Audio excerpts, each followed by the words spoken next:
बिस्मिल्लाहिर्रहमानिर्रहीम अस्सलामु अलैकुम। मैं हूं मोहम्मद फ़हीम। खैबर पख्तूनख्वा में जो बदअमनी की लहर चल पड़ी है और ये दोबारा से रिवाइव हुई है, ये कोई आज का वाक़या नहीं है, बल्कि गुज़िश्ता तकरीबन सवा साल से पाकिस्तान तहरीक इंसाफ बार बार इस हवाले से आवाज़ बुलंद कर रही है।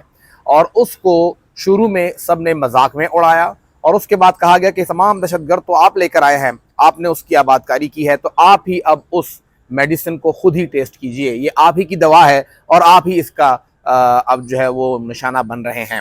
लेकिन अब जब जमीयत उलमा इस्लाम के ऊपर ये हमले हुए हैं तो पेशावर में एक ग्रैंड कबायली जिरगे का इनेकाद किया गया है। ये ग्रैंड कबायली जिरगा, नाम तो इसका कबायली जिरगा था, लेकिन जिरगे का इनेकाद एक 5 स्टार या 4 स्टार वाहिद खैबर पख्तूनख्वा के होटल में किया गया। सरीना में इसका इनेकाद हुआ और आप जानते ही हैं कि जब होटल होता है और होटल के अंदर एंट्री भी पूछ के होती है तो उस जिरगे में फिर हर कोई शामिल नहीं होता। अमूमी तौर पे पख्तून जिरगों में कोई पाबंदी नहीं होती है, जो वहाँ के मकामी लोग होते हैं वो सब वहाँ शामिल होते हैं, बड़े बुजुर्गों की बात सुनते हैं, कुछ सीखते हैं, कुछ सिखाते हैं, कुछ बताते हैं, कुछ देखते हैं, कुछ सुनते हैं। लेकिन इस जिरगे के अंदर तो कुछ ख़ास ही लोग आए और किसी और को आने की उस तरह इजाज़त भी नहीं थी। तो एक अपनी नौइयत का नया जिरगा हुआ और उस जिरगे के अंदर कुछ ख़ास लोगों को बुलाया गया। हैरानकुन तौर पर जो कबाइल का जरगा था उसमें कबाइल कहीं ख़ास नज़र नहीं आए, जो पिक एंड चूज़ किए गए चंद कबायली लोग वही नज़र आए। बाकी हमारे नौशहरा से ताल्लुक़ रखने वाले अवामी नेशनल पार्टी के मियां इफ्तिखार हुसैन साहब थे, डेरा इस्माइल खान से ताल्लुक़ रखने वाले मौलाना फजलुर रहमान साहब थे, दीर से ताल्लुक़ रखने वाले सिराजुल हक साहब थे, पेशावर से ताल्लुक़ रखने वाले हाशिम बाबर साहब जो कौमी वतन पार्टी की नुमाइंदगी कर रहे थे, DI खान से ही ताल्लुक़ रखने वाले फैसल करीम कुंडी साहब पीपल्स पार्टी की तरफ से थे, या मोहम्मद अली शाह बाचा जिनका ताल्लुक़ मालाकंड से है।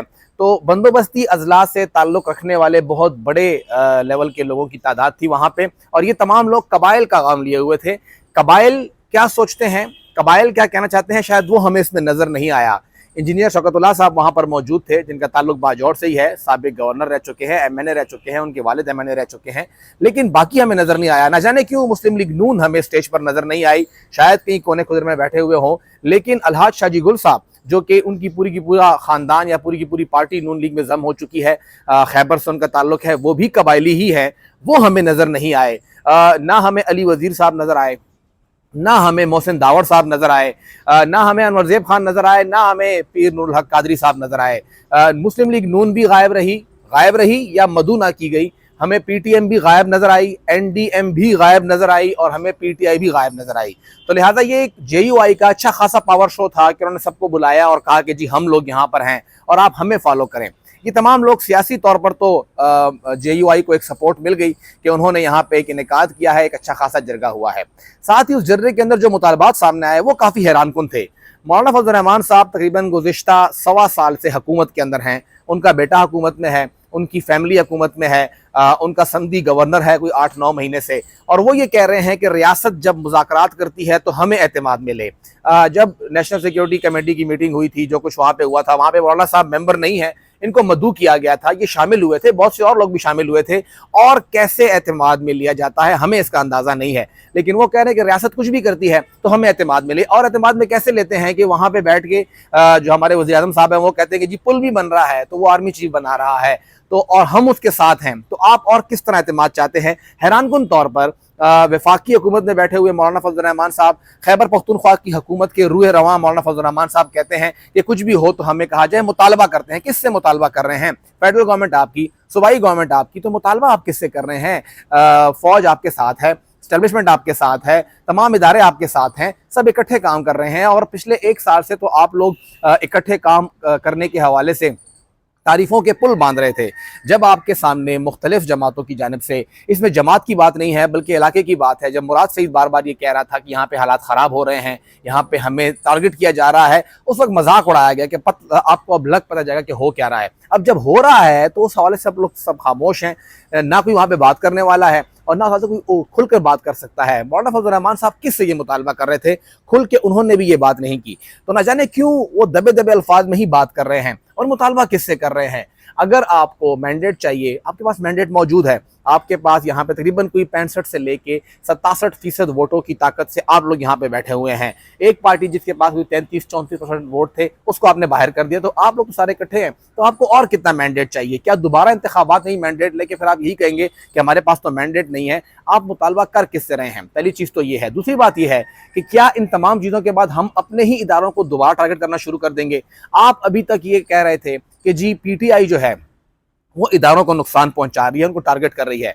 आप लोग क्या कर रहे हैं? आप लोगों में और पीटीआई में क्या फर्क रह गया? आप तमाम जमातें फिर आपस में इकट्ठी हैं और सिर्फ इदारों को नुकसान पहुंचाने के लिए सब कुछ कर रही हैं। इस तमाम इंतहाई नाजुक मरहले के अंदर इस तरह से टारगेट करना, इस तरह से बात करना काफी हैरानकुन है। लेकिन बहरहाल एक बात वाज़ेह है कि जेयूआई बाजौड़ के इस सानहे को सियासी तौर पर अच्छा खासा इस्तेमाल करेगी। जो कुछ वहां पे हुआ है ये पहला सियासी कदम था और अब ये चलता जाएगा। जितने भी सियासी इज्तिमात होंगे वहां पे बाजौड़ का सानहा लेके चला जाएगा और आगे जब तक ये इंतखाबात होते हैं तब तक यही चीजें चलती रहेंगी। लेकिन मसला ये है कि मौलाना फजलुर रहमान साहब, जेयूआई, पीएमएलएन, पीपल्स पार्टी, ये तमाम लोग बार बार तनकीद करते रहे थे इमरान खान साहब के ऊपर कि जी वो रक्षे की तरह खैबर पख्तूनख्वा का हेलीकॉप्टर इस्तेमाल कर रहे हैं।